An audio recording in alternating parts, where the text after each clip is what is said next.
자, 반갑습니다. 배동찬 교수의 마시는 도운 이야기의 배동찬입니다. 자, 여러분 반갑습니다. 분양가 상한제, 부동산 이렇게 해야 된다. 동단위 핀셋으로 분양가 상한제가 시행이 됐죠. 그래서 앞으로 부동산에 미칠 영향에 대해서 알아보도록 하겠습니다. 먼저 정부는 11월 6일 주거정책심의위원회 심의 의결을 거쳐서 분양가 상한제 적용 지역 지정 및 조정 대상 지역 일부 해제를 발표하였는데요.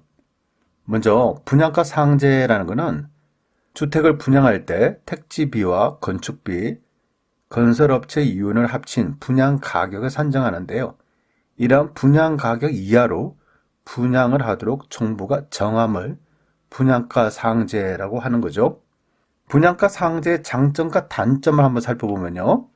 먼저 장점이죠. 분양 가격이 자연스럽게 인하될 수밖에 없겠죠. 그래서 로또 청약이라는 얘기가 나올 수밖에 없다는 얘기고요. 분양 가격이 또 인하가 되면 주변 집값도 안정화가 된다라고 볼 수도 있겠죠. 그렇다면 분양가 상한제 단점으로 한번 살펴보면 주택 공급이 위축이 되겠죠. 즉 건설회사의 이윤이 축소가 되다 보니까 건설회사 입장에서는 아파트를 안 지을 가능성이 많아진다는 얘기죠. 2, 3년 뒤에는 당연히 주택 공급이 줄어들 수밖에 없겠죠.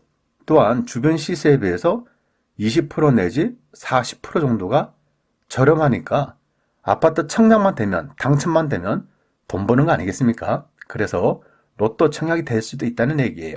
아무튼 정부는 분양가 상한제를 이제 시행을 하게 됐는데요. 만약 시행을 하더라도 핀셋 지정이니 등등 맨 처음 나온 분양가 상한제와는 달리 지정된 지역도 축소가 됐죠. 또한 파급 효과도 그다지 많아 보이지 않는다는 얘기입니다. 어떻게 보면 분양가 상한제 중에서 이처럼 약한 분양가 상한제가 있었나? 라고 생각이 될 정도로 분양가 상한제가 그다지 큰 영향을 부동산 시장에 끼치기는 어렵다라고 생각을 할 수밖에 없을 것 같고요. 분양가 상한제 적용 지역을 한번 살펴보면요. 서울 강남구에 개포동, 대치동, 도곡동, 삼성동, 압구정동, 역삼동, 일원동, 청담동이고요. 서초구에 잠원동, 반포동, 방배동, 서초동이고요. 송파구에 잠실동, 가락동, 마천동, 송파동, 신천동, 문정동, 방이동, 오금동이고요. 강동구에 길동과 둔촌동이고요. 영동포구에 여의도동, 마포구에 아현동, 용산구에 한남동, 보관동, 성동구에 성수동 일가가 되죠. 즉 서울의 27개 동이라고 볼 수가 있을 것 같습니다. 어때요 여러분? 많은 지역이라고 생각하시나요? 제가 보기에는 그렇게 많은 지역이 아닌 것 같아요. 그리고 여러분, 분양가 상한제가 좀 무섭게 느껴지시나요? 제가 보기에는요, 이번 분양가 상한제는 그다지 무섭지가 않은 그런 분양가 상한제라고 생각됩니다. 어떻게 보면 화면에 나와 있는 펭귄들, 귀엽지 않습니까? 그래요. 어떻게 보면 분양가 상한제 중에서 좀 귀여운 그런 무섭지가 아니한 그런 분양가 상한제가 나왔다라고 말씀을 드릴 수가 있을 것 같아요. 그러한 이유에 대해서 설명을 해드리면 첫 번째는요. 분양가 상한제 지역의 범위가 너무 적다라는 거예요. 서울의 그 많은 동 중에서 27개 동밖에 지정이 안 됐다는 얘기예요. 그리고 수도권도 지정이 안 됐다는 얘기고 광역시급 중에서도 부동산 가격이 많이 오른 지역, 그런 지역도 포함이 안 됐다는 얘기입니다. 두 번째로 본다면 바로 즉시 예외 없이 분양가 상한제를 시행하는 것도 아니지 않습니까? 관리처분 인가를 받은 곳은 내년 4월 달까지 분양하면 예외를 받는다는 얘기예요. 즉 예외도 있다는 얘기죠. 세 번째로 본다면 서울주택 공급에 대한 대책은 하나도 없다는 얘기예요. 따라서 지금 부동산 가격, 특히 서울 지역이 많이 상승한 이유는 서울 지역에 특별한 공급이 없기 때문에 부동산 수요가 증가된 거 아닙니까? 즉, 찾는 사람은 많은데 공급은 안 돼요. 그리고 매물로 던지는 사람은 없다라는 얘기입니다. 그러니까 부동산 가격이 서울 지역은 올라간다는 얘기예요. 따라서 서울 지역에 대한 주택 공급에 대한 대책이 전혀 없었다는 얘기입니다.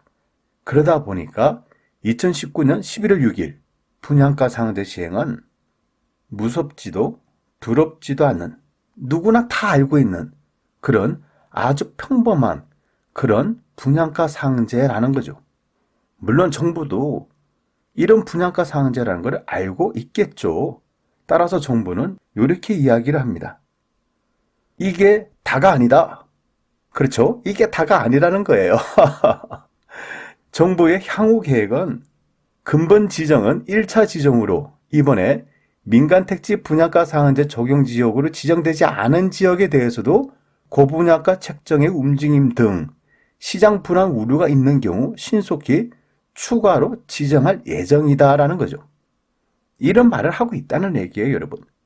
결국 부동산 가격이 다른 지역으로 옮겨가면서 가격 상승을 한다면 그때 가서야 정부는 다른 지역에까지 분양가 상한제를 시행하겠다는 얘기입니다. 이는 소 잃고 외양간 고치는 이런 소리밖에 안 된다는 얘기죠. 왜냐하면 분양가 상한제 시행이 되면 분양가 상한제 시행이 안 되는 지역으로 부동산 가격, 즉 돈의 흐름이 오를 가능성이 많지 않겠습니까? 당연히 이러한 가능성은 높아진다고 볼 수가 있겠죠. 이를 풍선 효과라고도 얘기를 하죠. 한쪽에서 누르면 다른 쪽에서 부풀어 올라간다는 얘기예요. 결국 앞으로 부동산 시장은 투자의 도미노 현상이 일어날 겁니다. 즉 A 지역이 오르면 또 B 지역이 오르고 B 지역이 오르면 C 지역이 오르고 C 지역이 오르면 D 지역으로 이렇게 돈의 흐름이, 이렇게 투자처의 흐름이 도미노 현상처럼 옮겨갈 가능성이 높아진다는 얘기고요. 자연스럽게 돈의 도미노 현상도 일어난다는 얘기예요. 돈들이 A 지역이 묶였다면 B 지역으로, 또 B 지역이 묶였다면 C 지역으로, C 지역이 묶였다면 D 지역으로 투자처와 돈들이 이렇게 옮겨가는 현상이 일어날 가능성이 높아졌다는 얘기입니다. 이처럼 투자처 도미노 현상과 돈의 도미노 현상이 일어날 것으로 보인다는 얘기죠. 물론 소 잃고 외양간 고치는 정부의 2차 분양가 상한제 지정, 즉 서울이 되겠죠. 그래서 서울 일부 지역이 또 추가로 지정했다라는 또 그런 언론 보도가 나올 가능성이 많고요. 그래도 또 올랐다. 그러면 3차로 분양가 상한제 지역을 또 지정하겠죠. 서울의 전 지역에 거쳐서 분양가 상한제를 지정하겠죠. 그 뒤에는 4차 분양가 상한제를 또 지정하겠죠. 이제는 수도권 전 지역과 광역시로 지정이 된다는 얘기죠. 그러면 또 5차 분양가 상한제가 또 지정될 수도 있어요. 전국 지정이 되겠죠. 이것처럼 투자처 도미노 현상, 돈의 도미노 현상, 분양가 상한제 지정 지역의 도미노 현상도 자연스럽게 일어날 가능성이 많다라고 저는 생각을 한다는 얘기예요.